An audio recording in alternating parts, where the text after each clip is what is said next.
Hi, hello, namaste. Welcome back to Needs of Children.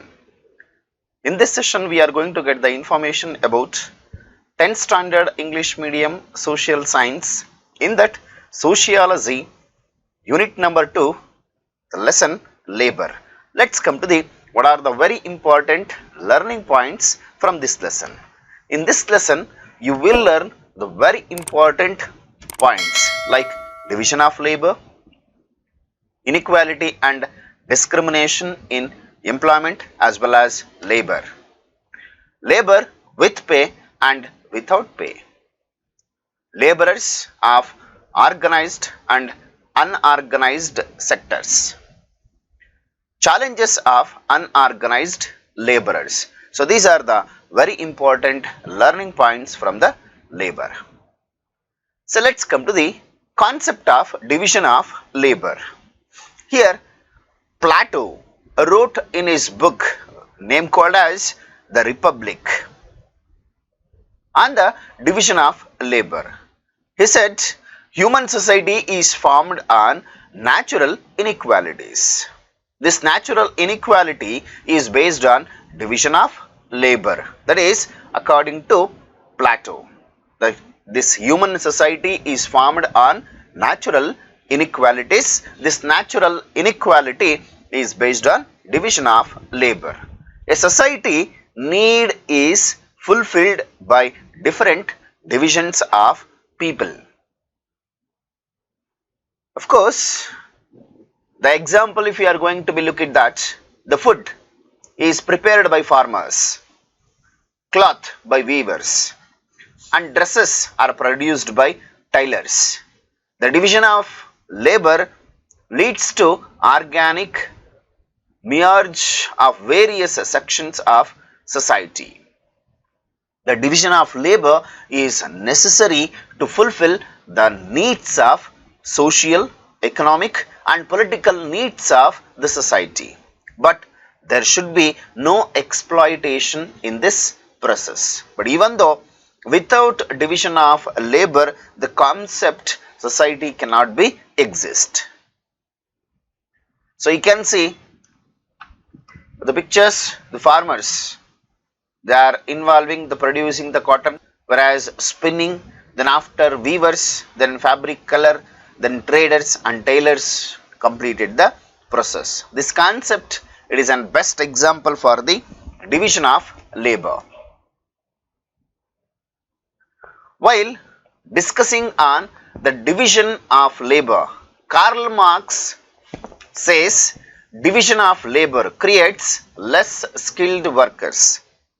He classifies division of labor into two different divisions on the basis economic labor and then social labor. When it comes to the economic labor, he opines that the division of economic labor goes with technical and people's cooperation, whereas the division of social labor achieves social control through class, status and stratification.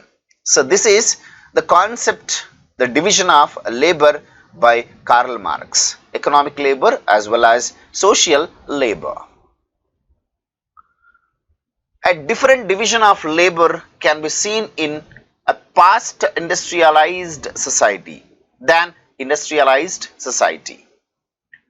In the present digital world, the division of labor is done through computers. For example, in the information technological society, the division is based on various skills in using the computers.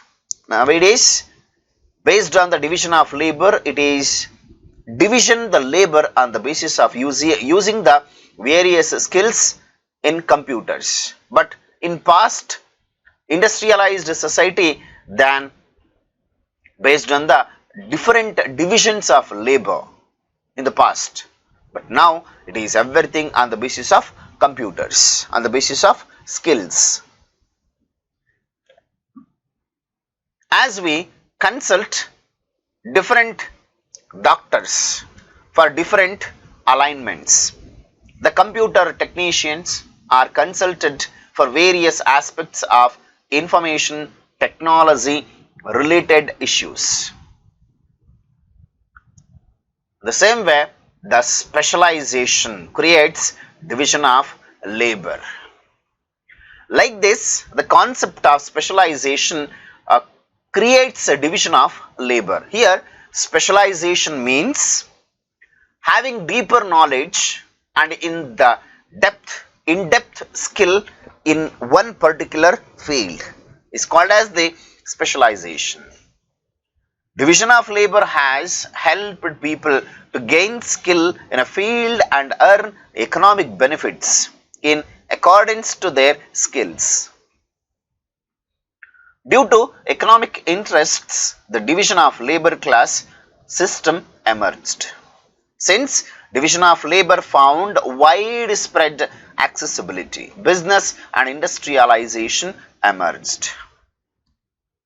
More importantly, as a result, few people could invest more and earn more profit. That is the very important concept through the specialization and accessibility, business and industrialization it is came into existence. Here, some of the concept of inequality in employment we are going to be identify. Before that, labor. Labor means earning in cash or kind by providing one's manual or intellectual labor. So, labor is an important aspect of human society. Labor also means a function done in order to achieve something. If a result is available for a person either in cash or kind due to one's physical work, then it is called as labor. So, this is the meaning of labor. Labor means earning in cash or kind by providing one's manual or intellectual labor. If a result is available for a person either in cash or kind due to one's physical work, then it is called labor. As division, it is stratified inequality. With the emergence of stratified division of labor, inequality starts in the society. Hence, in Indian context, labor has not remained a mere economic activity. It has become part of social structure with inequalities. The labor in India has been mixed with gender, caste, reason and religion. This has resulted in various forms of inequalities. In Indian society, if a person moves upwards with his status and role, his power and income also rises. That is the very important concept with the labor we are going to be identify in the Indian society. Any labor that goes against the dictum equal labor, equal pay can be termed as inequality in labor. Very importantly, the labor discrimination we are identifying in all the sectors. So, it has to be removed from the society with the help of only the policy introducing that is equal labor, equal pay. If differential payment is given for two people who put the same amount of time and effort, then it is called as discrimination. The concept of discrimination, if differential payment is given for two people who put the same amount of time and effort, then it is called as discrimination. Though women and men engage similar work, their compensations are not the same. In Indian, men are paid more for their work than the women. Obviously, this concept we used to be called as discrimination. Even though such discrimination is less in government sector, inequality is evident in stratified work. In non-governmental organization, the salary of a person remains unknown to other person. That is, obviously we are going to be identify government and non-government sectors. But the inequality in pay is more visible in unorganized sector than the organized sector. In agriculture sector, unequal division of labor is based on sex, age and capabilities. That is, more importantly, we are going to be identify. As a result, the question of the right compensation for women remains mute. For example, the women rise early and prepare breakfast for those people who go out for work, and later they themselves join others in active labor. But while providing compensation or taking decision, they are treated below the men. Most of the societies do not consider the labor of women as important. So this indicates the inequality in labor. The unequal division of labor is more evident in our villages. Again, there is a lot of discrimination between the educated and uneducated. Even so, if we are going to be identify the differentiation educated and uneducated, like the Safai Karmacharis who clean our roads and gutters receive lesser compensation than the minimum compensation. They spend a lot of energy to clean, but still they receive less compensation. The inequality in society is based on gender, class, income, reason and religion. This inequality is also classified based on with compensation and without compensation. We shall discuss the nature of inequality in this sector later. So that is about the stratified division of labor inequality.